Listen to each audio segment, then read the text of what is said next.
El candidato propuesto a la presidencia del Gobierno tiene la palabra. Señor Iglesias Turrión.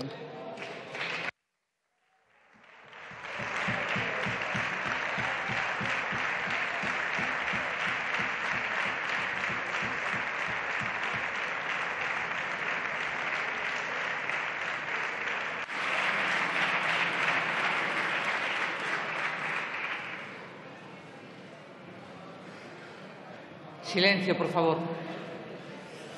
Gracias, señora presidenta. Buenos días, bon día, egunon, bos días. Gracias a las presidentas de los parlamentos autonómicos de Navarra y Aragón presentes en la tribuna. Gracias al secretario general de Comisiones Obreras y a la vicesecretaria general de la Unión General de Trabajadores y a representantes de la sociedad civil.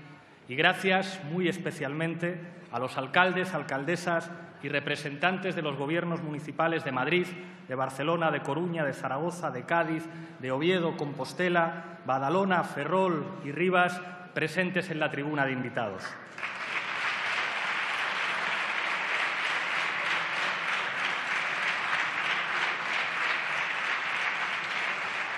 Gracias a ustedes, más de 7 millones de personas conocen ya que se puede gobernar de otra forma, más eficiente, más moderna, poniendo las instituciones públicas al servicio de la gente y demostrando que cuando no se roba, señorías del Partido Popular, se gobierna mejor. Gracias por ser el mejor aval del cambio político. Gracias por ser la demostración palpable de que la esperanza puede derrotar al miedo. Señorías, creo que en esta Cámara todos, a excepción quizá del partido en el Gobierno, estaremos de acuerdo de que en este país se han rebasado todos los límites posibles en lo que a la corrupción se refiere. Creo que estarán de acuerdo conmigo en que los ciudadanos no se merecen desayunar cada día con un nuevo caso de corrupción en el que un servidor público llena portadas y telediarios por haberse dedicado a robar a los ciudadanos. Lo que venimos a plantear hoy aquí, señores del PP, es que España no puede permitirse más una situación en la que nuestras instituciones estén copadas por corruptos. Y creo que no miento si digo que esto lo piensan la mayor parte de los ciudadanos españoles, nos voten a nosotros o no nos voten. Cabe preguntarse qué hacer. Les pedimos que dimitan a los señores del Partido Popular. Se lo hemos pedido, pero ya ven ustedes la cara de preocupación que tienen. Les podemos reprobar también, señoría, al ministro Catalá le reprobamos y fíjense en su rostro de preocupación por haber sido reprobado por esta Cámara. Hoy tenemos una oportunidad, la oportunidad de hacer algo por el bien de España, que es echarles, sacar al Partido Popular de nuestras instituciones.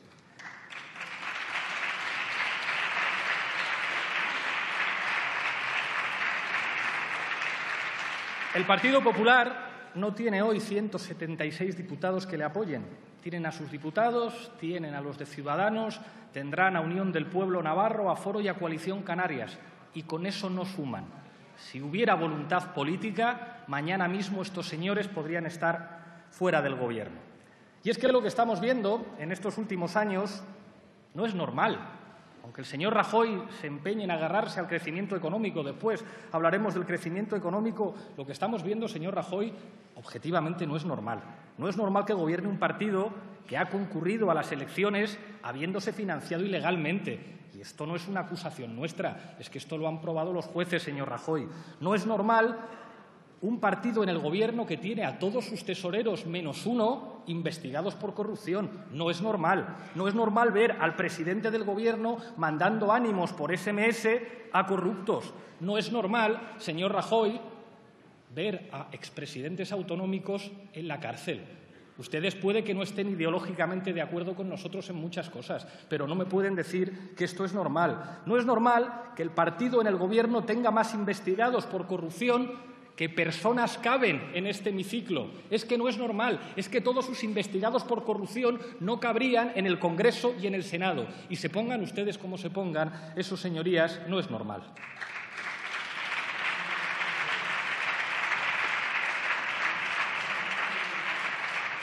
Señores del PP, lo fundamental de lo que le venimos a decir aquí no tiene que ver con las diferencias ideológicas, que evidentemente las tenemos. Les venimos a decir que las leyes están para cumplirse.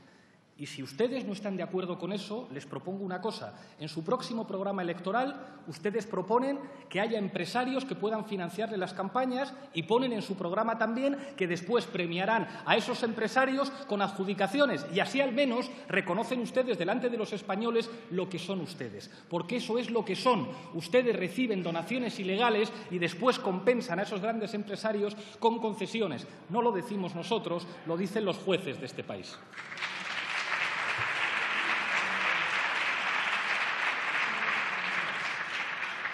Lo que está en juego en estos momentos es la salud de nuestra democracia y de nuestro Estado de Derecho. Hoy demandamos algo muy sencillo, restablecer unas normas del juego limpias para todos. Hoy decimos algo muy sencillo. Esto se tiene que acabar y se tiene que acabar de manera inmediata, porque España, porque nuestros ciudadanos no se merecen esta desvergüenza. Señorías, hay tres grandes emociones políticas: la indignación, el miedo y la esperanza. Ustedes, señores del Partido Popular, han apostado todas sus cartas al miedo. A usted, señor Rajoy, le gustan mucho los refranes castellanos. Hoy nos ha dedicado alguno. Ha hablado también de Quevedo, lo cual me congratula. Le haré yo también alguna cita de Quevedo.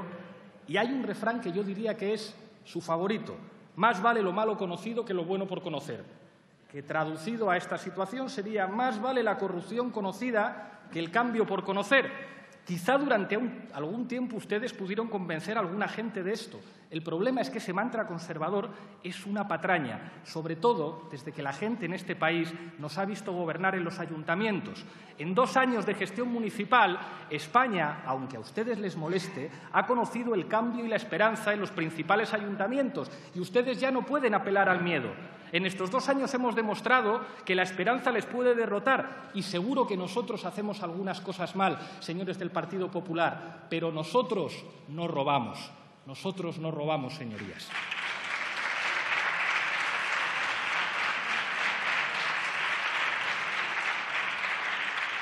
Es verdad que en el pasado a los gobernantes en este país se les permitía cualquier cosa, pero hoy le aseguro que la gente siente vergüenza de ustedes. Usted va a tener que ir a declarar a la Audiencia Nacional y no quería ir, y dio 3 excusas. Dijo que la Audiencia Nacional estaba muy lejos, que era muy peligroso para usted ir a la Audiencia Nacional y que salía muy caro. Señor Rajoy, decir eso en el año 2017 produce vergüenza ajena. Decía usted que no tenía claro si iba a subir a esta tribuna. Llegó a usted a afirmar que usted no replicaba a nadie. Se especulaba con que usted no fuera a intervenir desde aquí. Sospecho que después de ver el ridículo de la señora Cristina Cifuentes en la Asamblea de Madrid, han rectificado ustedes su estrategia, y me congratula que ustedes hayan rectificado su estrategia. Ha subido aquí usted a responder a nuestra portavoz, pero creo que ha subido usted con un papel que tenía preparado para responderme a mí. Creo que la cortesía parlamentaria, señor Mariano Rajoy,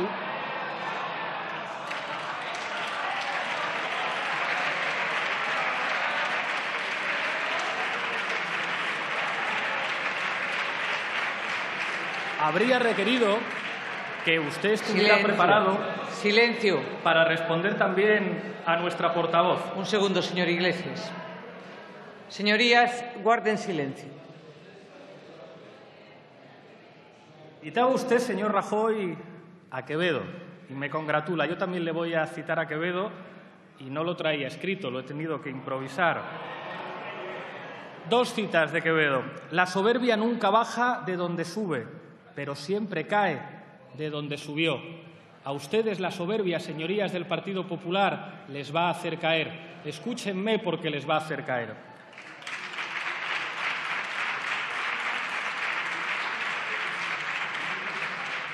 Vamos ahora con unos versos de Quevedo.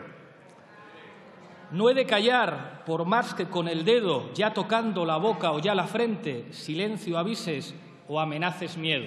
A ustedes les encantaría que nosotros estuviéramos callados, pero nosotros estamos en este Parlamento para decirles las verdades que antes era más difícil decirles.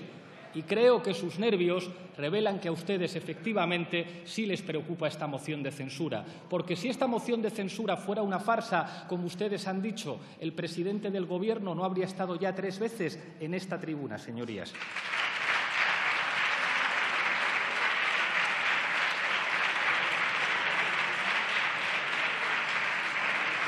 Señorías, ustedes representan lo malo conocido y el miedo. ¿Saben cuál es el problema de lo malo conocido y del miedo? Que lo malo conocido y el miedo están hundiendo España y están frustrando a nuestros jóvenes. Ustedes básicamente han usado el miedo para una cosa, señores del PP, para robar. Pero se está acabando la historia del miedo en nuestro país. Creo que es evidente que España vive un momento muy especial en su historia. Este Parlamento ha sido testigo de muchos momentos y desde esta tribuna se han marcado épocas. Y aquí, señor Mariano Rajoy, hoy estamos juzgando una época. Estarán ustedes de acuerdo conmigo con que Suárez pasó a la historia como el presidente de la transición. Seguro que hasta el señor Rivera está de acuerdo conmigo en esto. Felipe González, a pesar de todo, pasó a la historia como el presidente de la modernización en España. Aznar pasó a la historia como el presidente de la guerra, la mentira y el pelotazo urbanístico. Zapatero nos legó buenas cosas en materia de derechos civiles, pero pasó a la historia como el presidente de la crisis. Y usted, señor Mariano Rajoy, va a pasar a la historia como el presidente de la corrupción.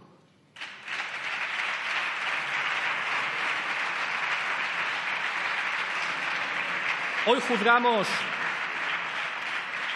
aquí una época que tiene que formar parte del pasado. Y para que esa época forme parte del pasado es imprescindible sacarles a ustedes de las instituciones.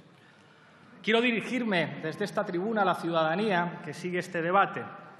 Los que todavía mandan quieren convencer a la gente de que no hay nada que hacer. Piden a la gente que se resigne ante la corrupción. Quieren normalizar la indecencia y el cinismo. Y piensan que España no es mejor que este Parlamento. Pues hoy, con esta moción de censura, queremos decir que España es mejor que este Congreso y que los españoles son mejores que sus políticos.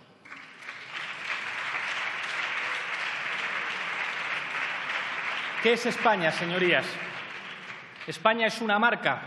España es el palco de un campo de fútbol donde hay señores con pulseritas con la bandera y cuentas en Suiza. España no es eso, señorías. España es la gente trabajadora que madruga y se esfuerza para sacar a los suyos adelante. España es una camarera de piso, con dolores de espalda y que cobra una limosna por cada habitación que limpia. Un taxista que echa muchas horas al día y que se enfrenta a Uber. España es una joven con licenciatura, idiomas, máster y doctorado que, sin embargo, se ha tenido que ir a Estados Unidos o a Alemania porque su país no le da ninguna oportunidad. España, señoría, no es como ustedes. España es un empresario que cumple los plazos de pago a proveedores mientras los privilegiados del IBEX disfrutan de todas las ventajas. Nuestro país es una chica que sirve copas, un chico que busca trabajo todo el año y solamente encuentra empleo de camarero los veranos. España es un médico rural que viaja de pueblo en pueblo, cada vez con peores carreteras y con menos medios.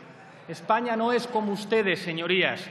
España es una teleoperadora que cobra 700 euros al mes, una jubilada que estira la pensión para ayudar a los suyos y que tiene que pagar por su culpa por sus medicamentos. Nuestro país es un bombero que trabaja en precario, una médica que ve a sus pacientes apilados en pasillos. España es un autónomo que con lo que factura no llega a pagar la cuota y que no se puede permitir ponerse enfermo. España no es como ustedes, señorías. España es un guardia civil sin derecho a sindicarse. España es un agente de policía sin chaleco antibalas por sus recortes. España es un mozo de mudanza que nació en Ecuador, una limpiadora que nació en Rumanía, un albañil que nació en Marruecos. España es la hija de cualquiera de estos tres que ha podido estudiar en una universidad pública gracias a las becas que ustedes están recordando. España, señorías, es una ganadera que ignora su gobierno, un jornalero que tiene que mendigar el PER, un pescador traicionado en Europa por ustedes, una mujer de 20 años que busca trabajo o una de 50 que sabe que no lo va a encontrar. España es un profesor de secundaria que da clases en barracones. España no es como este Parlamento, señorías, y les aseguro una cosa, si este Parlamento se pareciera de verdad a España, ustedes no estarían ocupando el banco azul.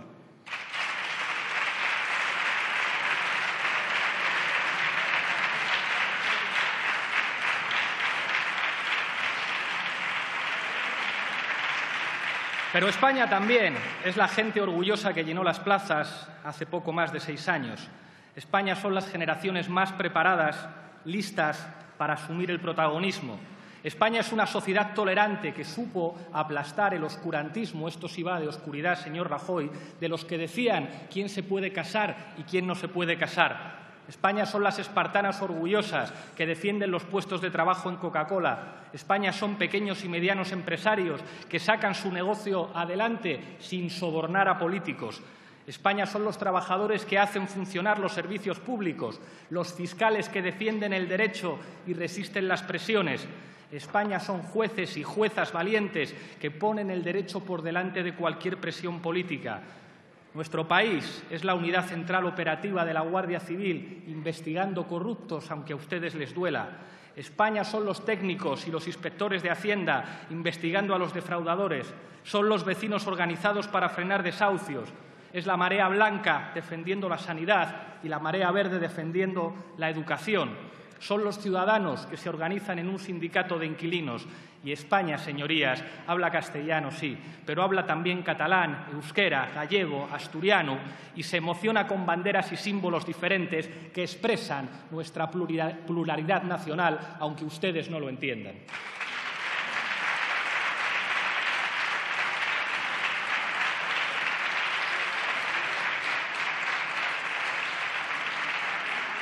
Esa España, señorías, votó mayoritariamente para sacar al Partido Popular de las instituciones. El problema es que algunos engañaron a sus votantes. No me dirijo hoy solo a los más de 5 millones de ciudadanos que nos dieron su confianza hace un año. Quiero dirigirme a los que aún no confían en nosotros. Nosotros no somos perfectos, cometemos errores y los seguiremos cometiendo, pero a nosotros no nos compra nadie y eso lo saben ustedes. Los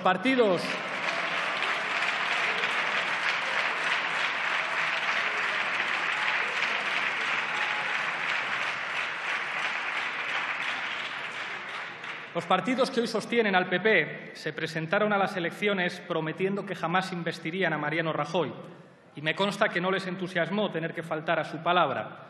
Recibieron enormes presiones de poderes no elegidos democráticamente para apuntalar un proyecto restaurador que, sin embargo, se está tambaleando por la corrupción. Señores del PP, sabemos que ustedes tienen amigos poderosos que van a tratar de silenciarnos.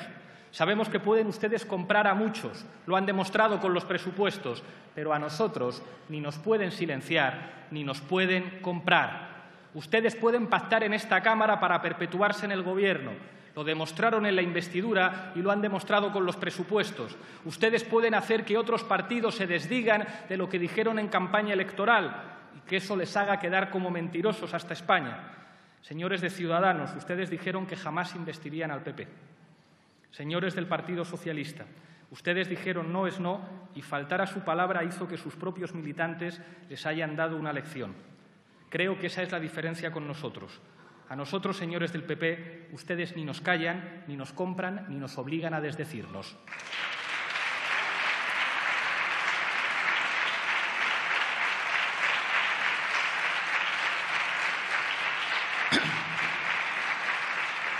Por eso representamos el futuro, un futuro sin ustedes y sin su muleta naranja en el Gobierno.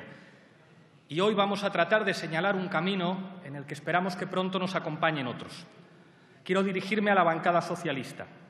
Tras las elecciones del 20D, nuestra falta de entendimiento abrió la puerta a la conformación de un Gobierno con Rajoy al frente. Pedro Sánchez llegó a explicitar las presiones que había sufrido por parte de grupos mediáticos y empresariales para evitar un acuerdo con nosotros. Y parece claro que los que le descabalgaron de la Secretaría General querían evitar el acuerdo con nosotros. Hoy la situación ha cambiado. Es cierto que fuimos muy vehementes al señalar que no podía haber cambio político con el programa económico de Ciudadanos, que era el programa económico del IBEX 35 y de los privilegiados. Pero creo que el tiempo nos ha dado la razón. Las circunstancias de hoy nos obligan a buscar el entendimiento. Quiero pedirles desde el respeto que intenten ponerse de acuerdo con nosotros. Hubiéramos retirado esta moción de censura si ustedes se hubieran comprometido a presentar otra y hubiéramos apoyado a su candidato. Seguimos dispuestos a buscar el entendimiento y el diálogo. Creo, señorías, que sus bases han dado una lección democrática al establishment de este país, que puso a todos sus aparatos a trabajar para que ganaran los contrarios al entendimiento con nosotros. Señores del PSOE, esta moción servirá para obligar al Gobierno a rendir cuentas por la corrupción insostenible que gangrena nuestro país y a señalar alternativas que no queremos construir solos. Y estaría en su mano que sirviera también para sacarles del Gobierno. Ojalá nos pongamos de acuerdo para sacarles del Gobierno más temprano que tarde.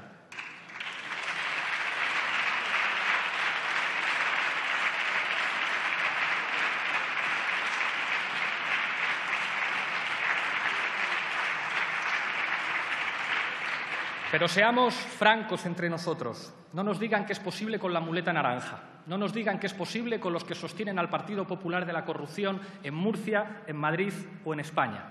En el pasado no nos entendimos y asumo los errores que pude cometer.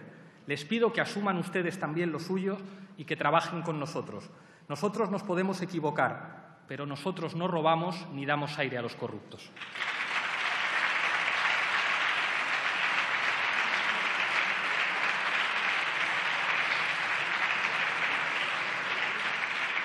La resignación, señor Rajoy, ha venido alimentada en España con una mala lectura de nuestra historia. Y quizá por esa falta de aprendizaje de la historia, dijo Machado que en la España de su época de 10 cabezas una pensaba y 9 embestían. Permítame que le hable de algunas enseñanzas de la historia de España para entender la corrupción y cómo superarla. Si amas a tu país, debes conocer su historia. Hoy sabemos que en España sufre el mal gobierno de una trama que nosotros llamamos nacional patrimonialista, que entiende que el Estado y sus instituciones son su patrimonio particular que les sirve para enriquecerse a costa de lo de todos y para protegerse de la acción de la justicia.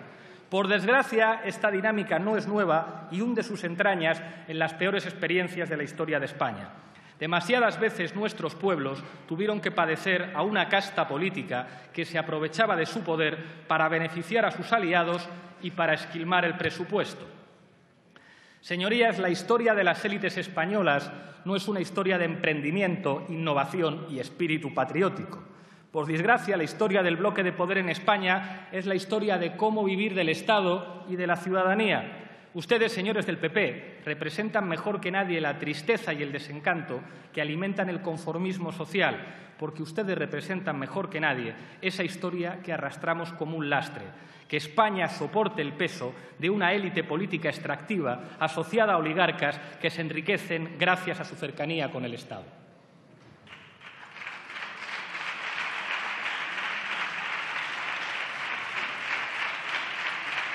Y esto viene de muy atrás, señorías. La derecha siempre quiere borrar la historia real y reescribirla de nuevo falseándola.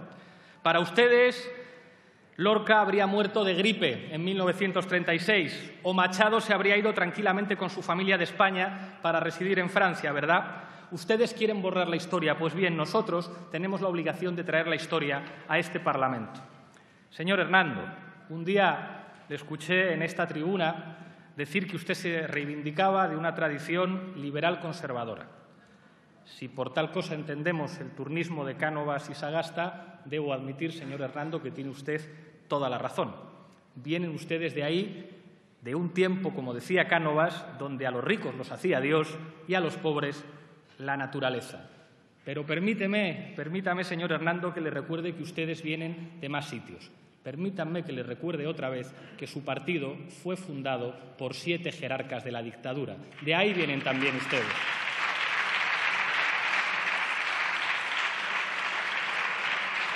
Permítanme que les mencione algunos ejemplos de la historia del nacional patrimonialismo en España.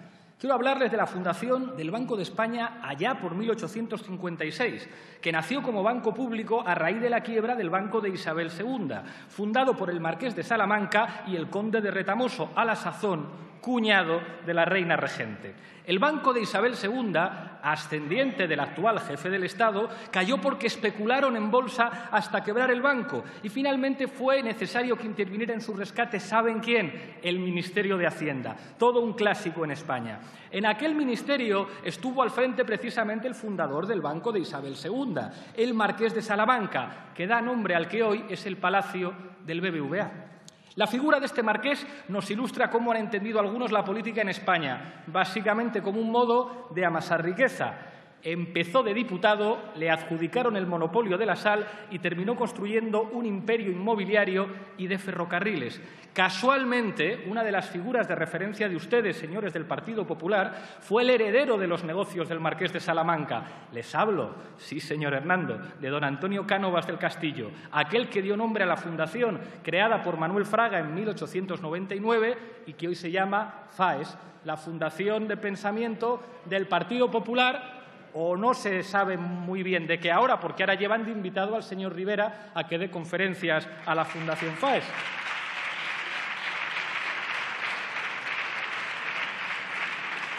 Respecto a su querido Cánovas del Castillo, señores del PP, quiero recordar algo que decía uno de nuestros más grandes historiadores del siglo XX, un socialista, Antonio Ramos Oliveira, muerto en el exilio en 1973, como tantos otros españoles, defensores de la dignidad y de la democracia. Decía de Cánovas: causó incalculable mal a la nación, la hizo perder la fe que le quedaba en lo presente y en lo porvenir. Pocos crímenes menos disculpables que el del hombre que se sitúa al frente de un gobierno sin fe en la patria. Cánovas era de ese género de políticos, reacio a hacer y mucho menos a pensar el futuro. Le hablo de Cánovas, señor Rajoy, porque usted comparte algo con él. Usted no tiene fe en España ni piensa en el futuro de España, porque ustedes son el pasado, señor Rajoy.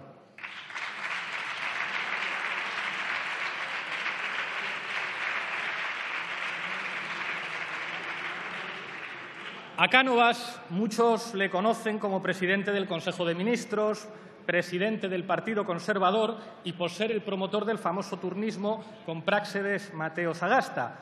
Pero deberían añadir, para valorar su figura, que fue también presidente del Banco Hipotecario y de la Compañía de Ferrocarriles Andaluces, dos de los negocios en su día vinculados al marqués de Salamanca.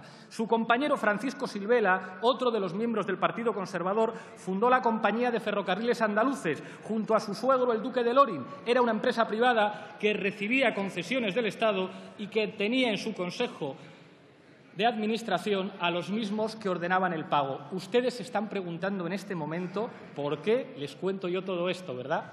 ¿A que sí? Pues créanme, aunque ustedes... Señorías, silencio, por favor. Créanme, aunque ustedes les sorprendan, doña Celia, que la historia de España es útil para entender el presente.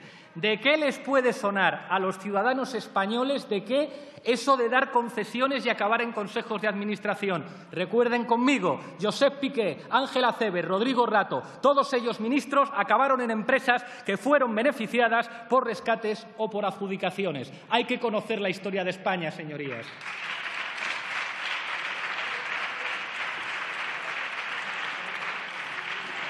Conocer la historia de España es muy útil para conocer cómo hacen ustedes políticas. El funcionamiento es claro y es muy castizo.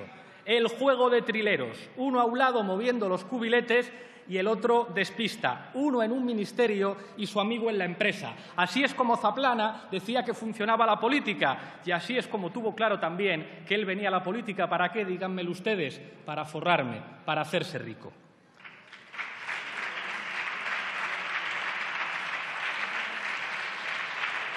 Lo que ocurre, señorías, es que esta forma de gobierno que llamamos corrupción no es solo un problema de señores que favorecen a sus amigos, no es solo un problema de trileros, sino de costes para la gente corriente, porque es la gente corriente la que paga la corrupción. Déjenme seguir viajando en el tiempo un poco más, que les veo muy atentos.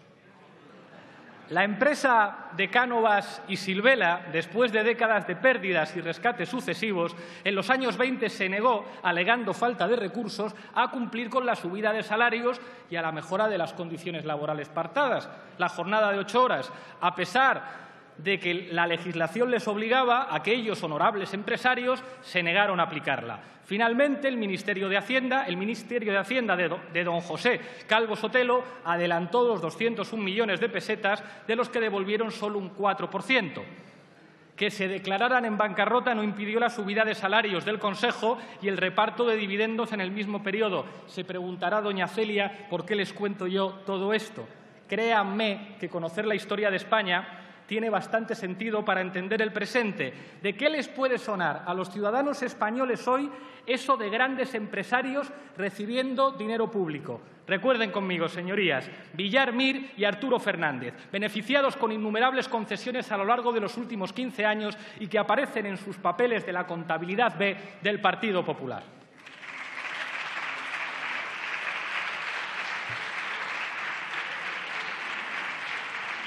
El marqués de Villar Mir, ennoblecido en 2011 por decisión del rey emérito, fue el primero en pedir la reforma laboral y dijo que Podemos no cabía en el Gobierno. Hoy el marqués está imputado en la Operación Lezo por pagos a Ignacio González a cambio de concesiones. Al señor marqués, la Comunidad de Madrid le indemnizó con 47 millones por sobrecostes en la M45.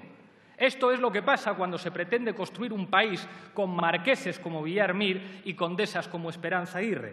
La sangre azul, señorías, envenena el cuerpo de la patria y la sangre azul es la que se inventa la corte y los cortesanos. Permítanme utilizar una definición clásica del gran Joaquín Costa para llamar a estas obras financiadas con dinero público por su nombre, un clásico del parlamentarismo, las carreteras parlamentarias. El mecanismo para aprobar estas carreteras parlamentarias lo conocen ustedes muy bien y cuando se hicieron públicos los papeles de Bárcenas lo conocieron todos los ciudadanos españoles.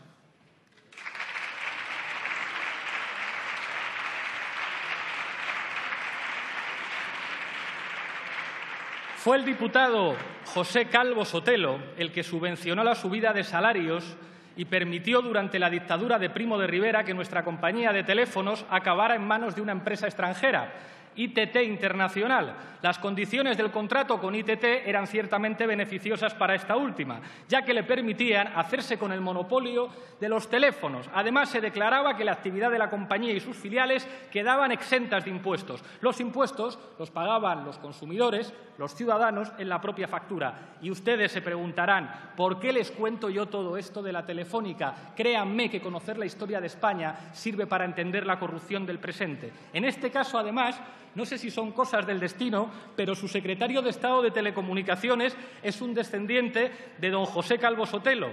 Les hablo de don Víctor Calvo Sotelo, que nos sigue recordando esta forma de proceder.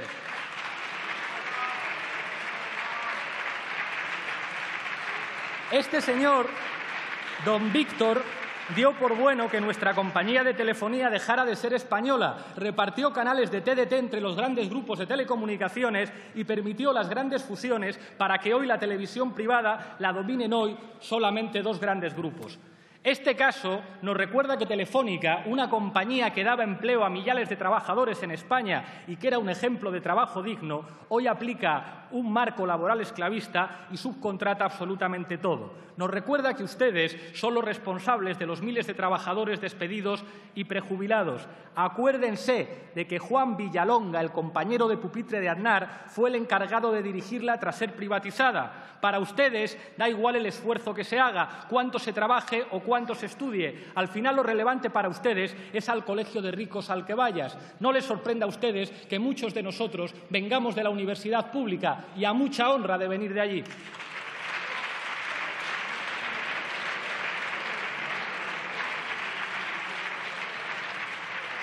Acuérdense, señorías, de las alegres compras de Villalonga y Alierta por el mundo. Terra, Laicos, Endemol. Pagábamos más que cualquiera. Quizás se entienda por el hecho de que Villalonga y Alierta se enriquecían con las operaciones.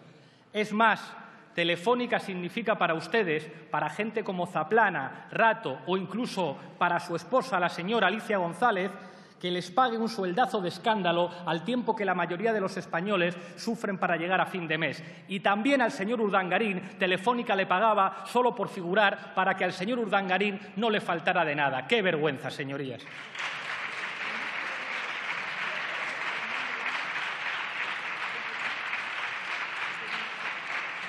Sigamos viajando un poco más en el tiempo, creo que era necesario hacerlo desde esta tribuna.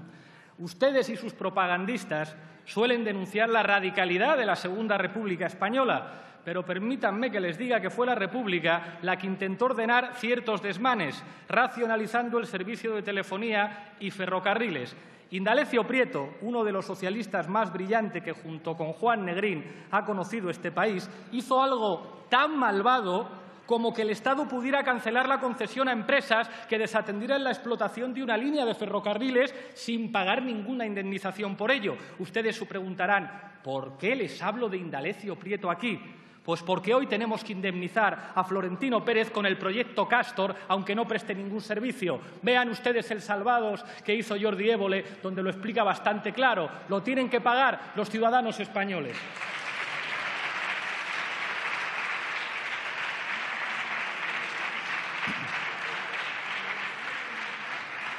Indalecio Prieto estableció que las empresas que recibieran subvenciones del Estado tendrían en su consejo a representantes del Estado con derecho de veto.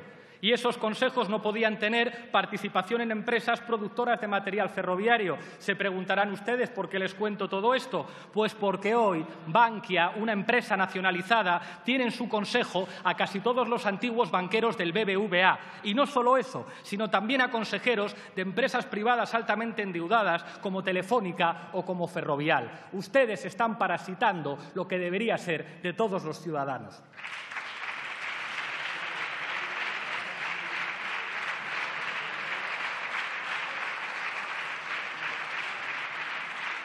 Acabó la República con una guerra que enfrentó a la democracia con el fascismo. El franquismo nacionalizó el monopolio de la telefonía y los ferrocarriles, pero el interés público se confundió nuevamente con el interés privado, el de los accionistas, el marqués de Urquijo, el marqués de Perijá y el marqués de Aledo, siempre sangre azul. Ellos disfrutaron de una suculenta compensación en época de cartilla de racionamiento. Casualmente acabó presidiendo Renfe un Benjumea, Rafael Benjumea. Benjumea había sido uno de los promotores del golpe de Primo de Rivera, miembro del directorio y ministro, y Franco le ascendió a la compañía pública. Un sobrino del amigo Benjumea fundó en esos años Abengoa, una empresa que trabajará con Telefónica y Renfe durante ese periodo. ¿Les suena a ustedes? Un segundo, señor Iglesias. Señorías, les ruego una vez más silencio. ¿Les suena el nombre de Abengoa, señorías? Ustedes la rescataron 3 días antes de ser investido Mariano Rajoy, por la misma cantidad que ustedes niegan al Ayuntamiento de Madrid, 250 millones en el marco de la Ley Montoro. Este es el modelo que representan ustedes, exigir a los ciudadanos lo que perdonan a sus amigos.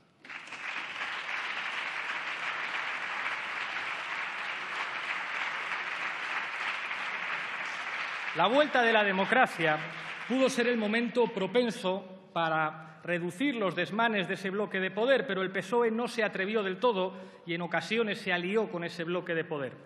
Lo que ocurre hoy, señorías, es que las nuevas generaciones no soportan tener que seguir amamantando parásitos y reclaman higiene en las instituciones españolas. Es de justicia reconocer que este país logró notables avances con los gobiernos del PSOE, a pesar de que el cerebro económico de Felipe González, el señor Solchaga, dijera que la mejor política industrial es la que no existe y que España era el país donde era más fácil hacerse rico. De los avances económicos del Partido Popular solamente se puede decir un nombre, su artífice, Rodrigo Rato. No hay más preguntas, señorías.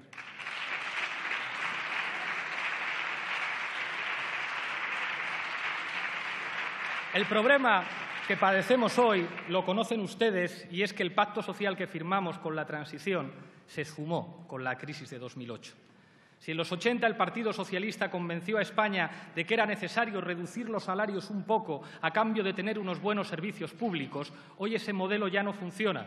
Fue un emblema para los hijos de los trabajadores por vez primera que llegaban a la universidad y los hijos de los trabajadores vivían en una casa más grande y con mejores servicios que la de sus padres y abuelos. Pero hoy los hijos e hijas vuelven a vivir peor que sus padres y madres, por no hablar del modelo de la burbuja y el ladrillo del Partido Popular, que es la base estructural de la corrupción.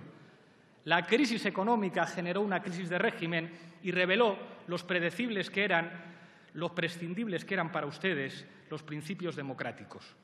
Ustedes se convirtieron en una casta que solo se remangó la camisa para rescatar a los suyos, pero no a la ciudadanía.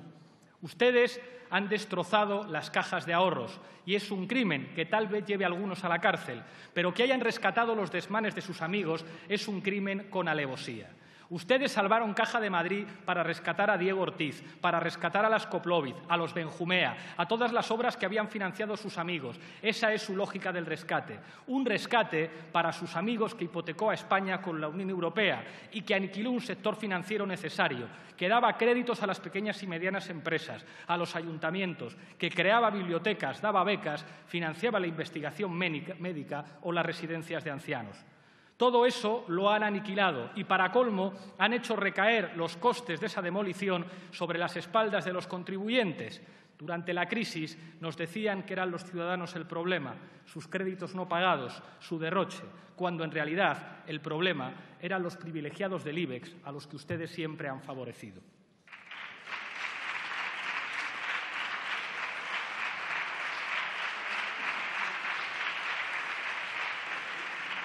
Decían ustedes a los españoles que habían vivido por encima de sus posibilidades. Hoy sabemos que han sido Rodrigo Rato, Ignacio González o Francisco Granados, entre otros, los que han vivido por encima de las posibilidades de los ciudadanos. En 2010 el problema no era el Estado, señorías, el problema eran los privilegiados del IBEX, a los que ustedes siempre favorecen, los que se vanaglorian de crear empleo, a pesar de que en nuestro país es la pequeña y la mediana empresa la que lo crea. Gracias a ustedes hoy ya no hay cajas que financien a los pequeños y medianos empresarios, a las comunidades y a los ayuntamientos. Gracias a ustedes hoy los que mandan son fondos de inversión extranjeros, BlackRock, Goldman Sachs, Amber o Cerberus. ¿Les suenan? Les deben de sonar a ustedes porque muchos de sus hijos están haciendo ahora negocios con ellos, como José María Aznar Botella o Fernando Ramírez de Haro y Aguirre.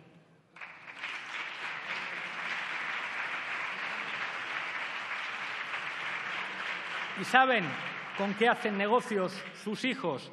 Con los desahucios, con la venta de los restos de las cajas, con los préstamos a los pequeños y medianos empresarios. Ustedes vuelven a hacer lo mismo que sus ilustres ascendientes liberal, conservadores y franquistas. Se reparten España a costa del desarrollo de España. Hoy podríamos ser un país adelantado, pero ustedes prefieren mantenerlos en la periferia de Europa. Lo que pasa en España hoy es que ustedes no tienen proyecto de país. Su único proyecto ya es atrincherarse y bunkerizarse, porque en las instituciones se está mejor que en la cárcel. España aspira a regenerar su democracia y por eso quiero homenajear desde esta tribuna a los antecedentes de ese empeño regenerador. Desde finales del siglo XIX y principios del XX, regeneracionistas como Joaquín Costa, Pi Margall, Unamuno o federalistas como Valentí Almiral y también escritores como Emilia Pardo Bazán, Benito Pérez Galdós o Leopoldo Alas señalaron la existencia de una trama oligárquica, señalaron una casta que vivía fuera de la ley con sus propias reglas. Hoy, señorías, el antiguo cacique cambia de ropa, pero seguimos con un modelo de Estado que margina a los emprendedores y premia a los amigos.